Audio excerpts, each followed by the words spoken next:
kumbwa na mizozo hii, tatizo liko wapi hasa, na hasa ni kitu gani kinachofaa kufanyika ili kuhakikisha kwamba tunaleta tiba. Lakini tutauliza kwanza kwenye masuala ya baadhi ya idara ambazo zinazoathirika hapa, nikizungumzia idara ya polisi ambayo nitasema ni tuanze nayo. Na Josephat, asante sana kwa kuweza kufika siku hii ya leo.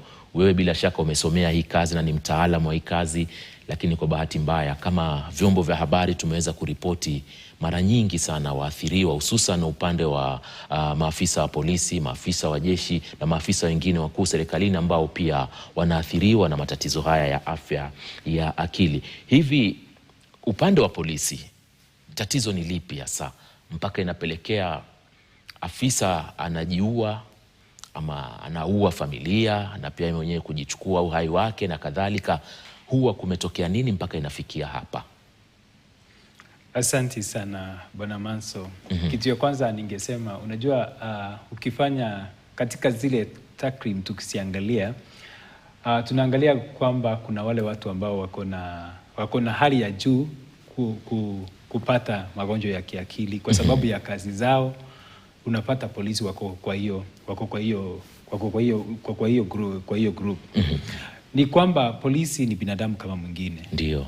Na ukiangalia katika zile taarifa ambazo penye umesema sinaripotiwa, kwa sababu sisi unajua watu wengi macho iko kwa polisi, kwa sababu unajua ni watu ambao wanahudumia wananchi. Kwa hivyo sasa unajua kwa society ambao society inahitaji, iko na very high expectations kutoka kwa wale ambao ni polisi. Na kufika wakati mwingine unapata kwamba wanasahau wao si binadamu.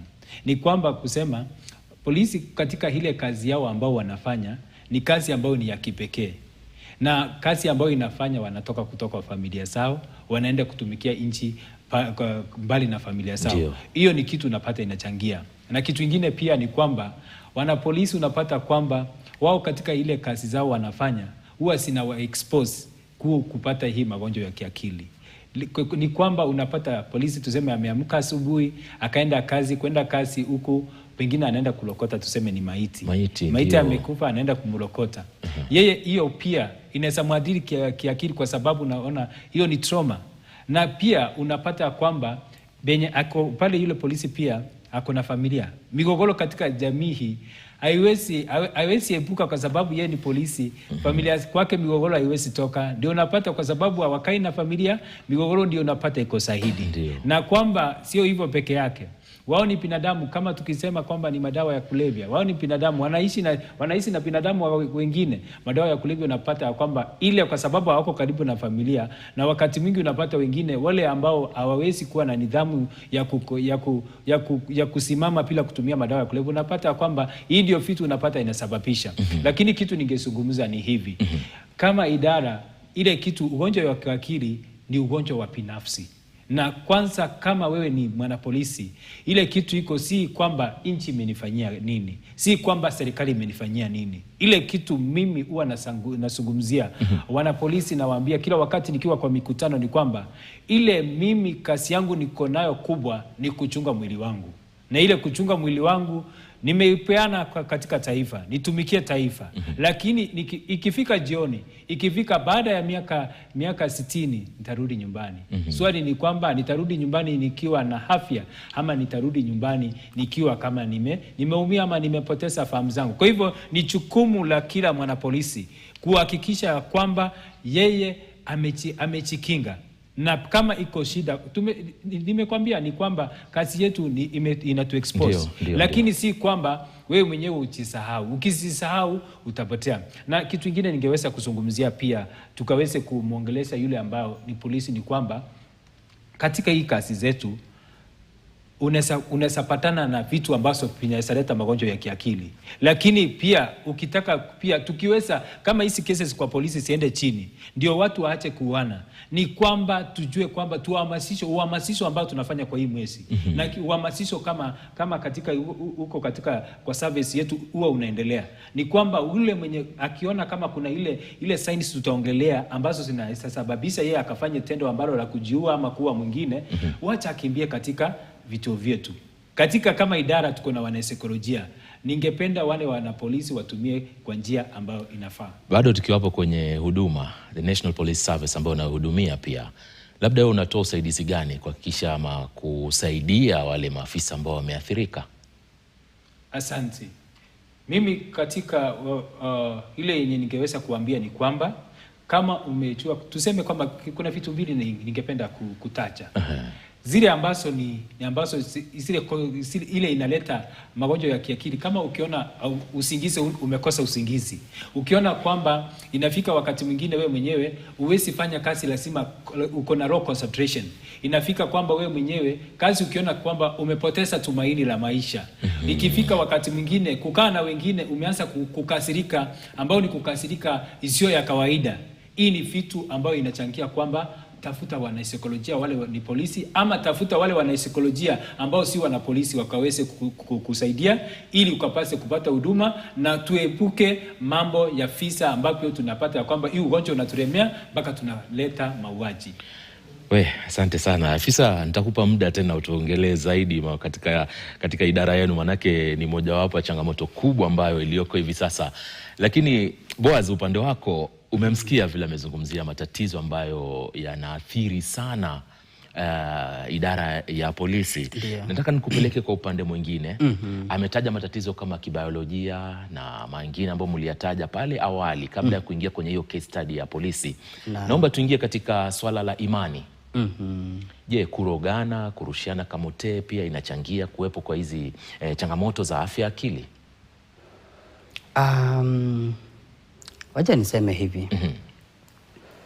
Watu huwa wanatoka jamii mbalimbali, mazingira tofauti. Na kuna vile watu huwa wanaamini mahali ambapo wanatoka, lakini mara mingi unapata kutokuwa na ile hali ya kutokuwa exposed. Mara mingi sana ndio huwa inachangia. Manake afya ya akili tumesema kwamba inaathiri mtu yeyote, iwe amesoma, iwe hajasoma, iwe yule ambaye ako na mali ama maskini. Pia inaathiri watoto wadogo bado wanaathirika na afya ya akili. Tulikuwa tutakuja kwenye swala la watoto baadaye zaidi, lakini endelea. Ni sawa. Namaanisha hivi ni kwamba kuna wale ambao wanaweza angalia wale ambao wameathirika waseme huyu ni kama amelowa.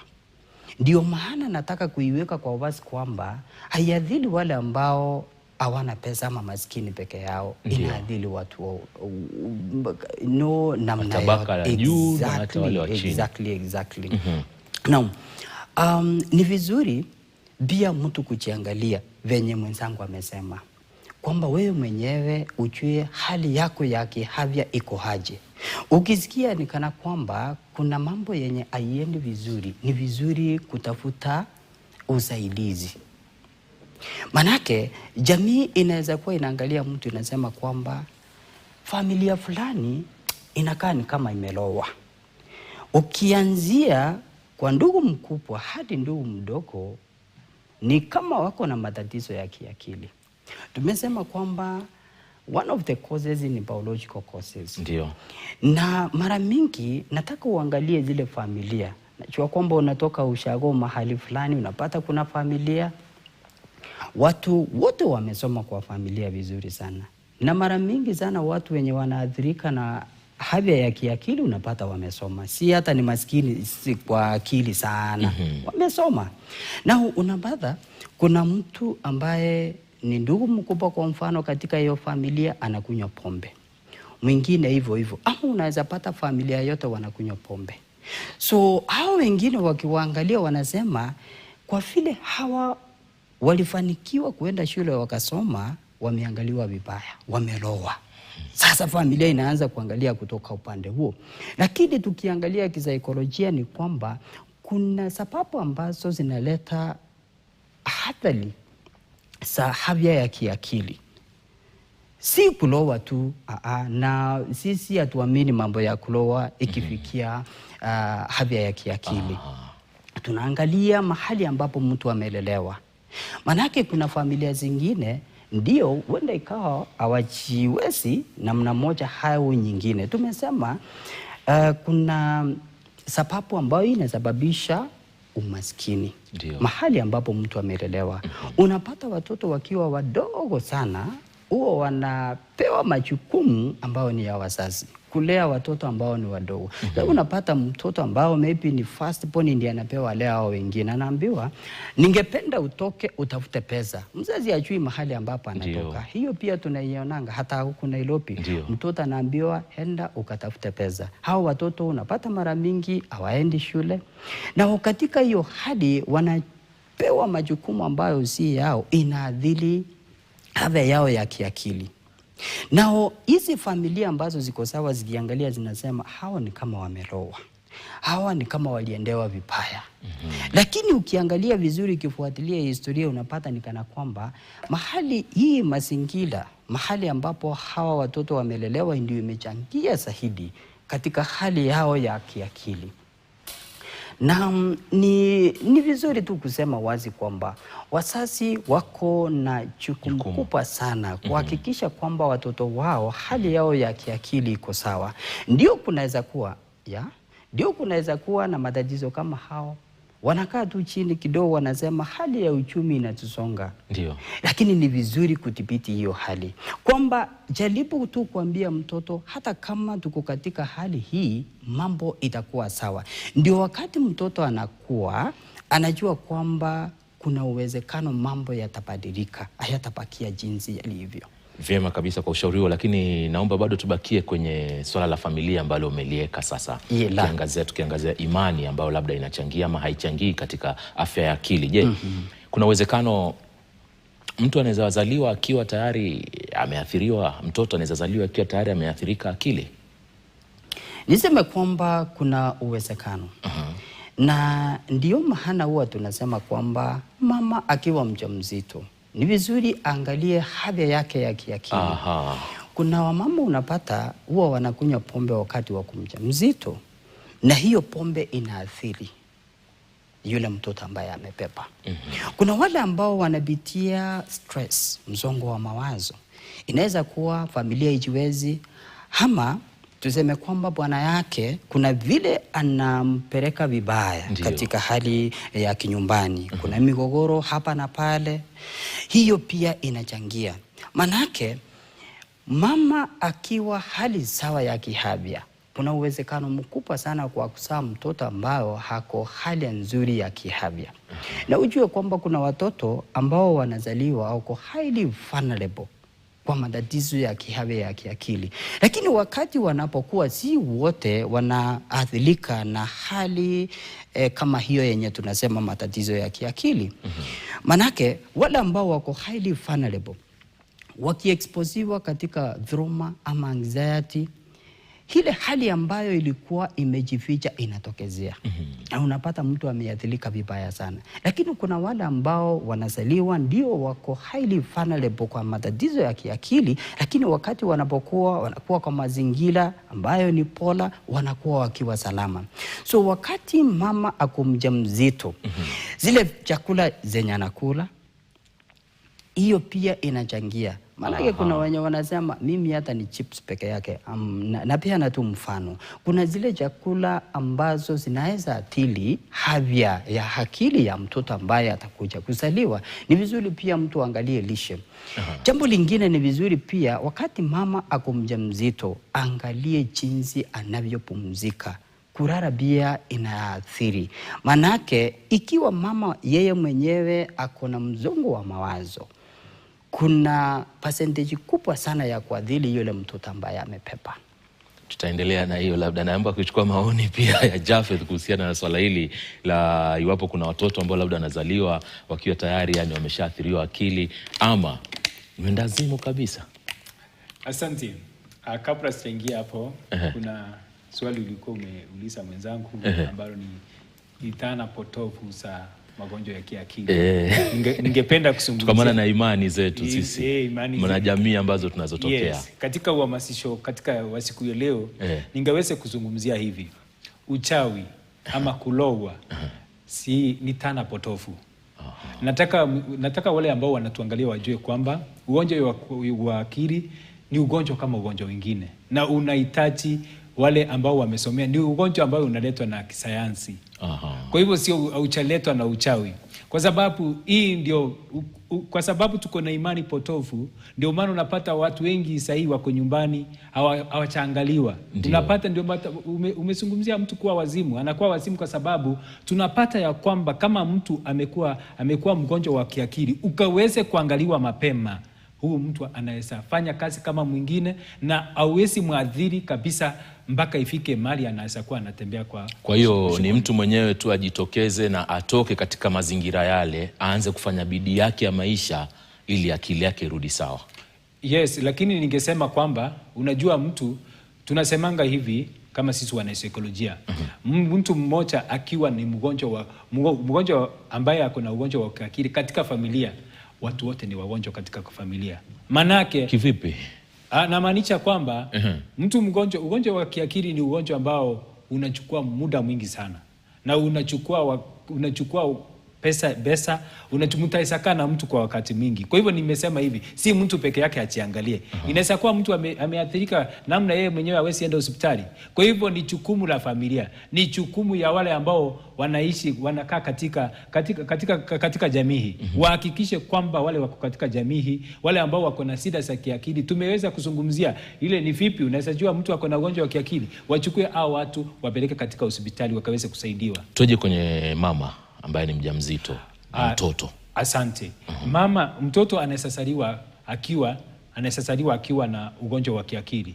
Ni kama kusema kwamba tuliweza kuzungumzia hapo awali kwamba kuna ile genetics ambayo ni biolojia. Unapata kwamba mama zile genetics kutoka mama ama katika uzao wao kuna mtu alikuwa wazimu. So anasasaliwa hizo genes, mtoto anasasaliwa akiwa nayo. Na vitu vingine ambavyo vinachangia ni kwamba mwenzangu amezungumzia wale ambao kukunywa madawa ya kulevya. Madawa ya kulevya huwa yanaadhiri akili. Na yakiadhiri kama yanaadhiri, so mtoto anaweza kuwa kama mama akiwa mjamzito alikunywa pombe. Akikunywa pombe, maana watu wengine saizi ni kwamba unaona watu wadogo wanachiua. Ni kana kwamba ile venye mtu aliweza kujituza mama akiwa mjamzito, hiyo pombe ukikunywa ina affect the brain. Unapata kwamba wengi wanakasirika, wanakuwa na shida ya emotions. Na unapata kwamba wengi kuna shida mingi zinatokezea hapo. Kwa hivyo ndio tunasema ya kwamba ndio tukaweze kuhakikisha kwamba kuhamasisha watu wetu wakaweze kujua ni lazima mtu akwe anajiangalia akiwa mjamzito. Kitu kingine, wakati mtoto anapozaliwa, wale daktari wakati mtoto anasaliwa, kama akiweza kuanguka chini, akili inaweza kuwa na shida. Ndio unapata kwamba kama vile kukuva kifafa, unapata kwamba mtoto, kwa sababu wewe unamwona ako sawa. Unajua ugonjwa wa kiakili si kitu yenye unaweza ona, ni kitu yenye iko ndani, na sisi wenyewe ni kwamba ukaweze lazima uchiangalie vizuri, na kama unaona kuna shida hiko, uangaliwe mapema, ni kujisaidia. Asante sana mtazamaji, tunakwenda kwenye mapumziko mafupi. Bila shaka na imani umepata kuelewa sasa tunakotoka na kule tunakoelekea. Masuala ya imani katika masuala ya maradhi ya akili, amesema ni dhana potofu ambazo hazifai kuwa katika jamii, ni bidii yako tu ya maisha. Alafu pia jambo la msingi ambalo tumelizungumzia sana ni kina mama wajawazito na vitu ambavyo virutubishi ambavyo wanavyochukua ili kuhakikisha kwamba kile kiumbe ambacho kiko tumboni kinapata kile ambacho kinachostahili, ndio akiingia kwenye mazingira ya ulimwengu basi anakuwa ni mwenye akili timamu. Lakini iwapo unakunywa pombe, unatumia miadarati na unakuwa tu uko na msongo wa mawazo, wasiwasi, kiwewe, haya yote bila shaka pia yanaathiri yule mtoto ambaye atakayeingia katika mazingira ya ulimwengu. Tunazungumzia masuala ya afya ya akili na ni vipi unaweza kuishi katika hali nzuri. Nadhani hiyo ndio tutakuwa tunakwenda kumalizia katika awamu yetu ya mwisho. Kuna wazimu, kuna kiwewe, kuna msongo wa mawazo na kuna hata mambo mengi ambayo yametajwa kwa lugha ya Kiingereza, lakini yote haya ni athari ambazo zinatokamana na afya ya akili. Utahitajika nini katika kuleta tiba? Je, kwenye tiba inapelekea kuwepo na upasuaji?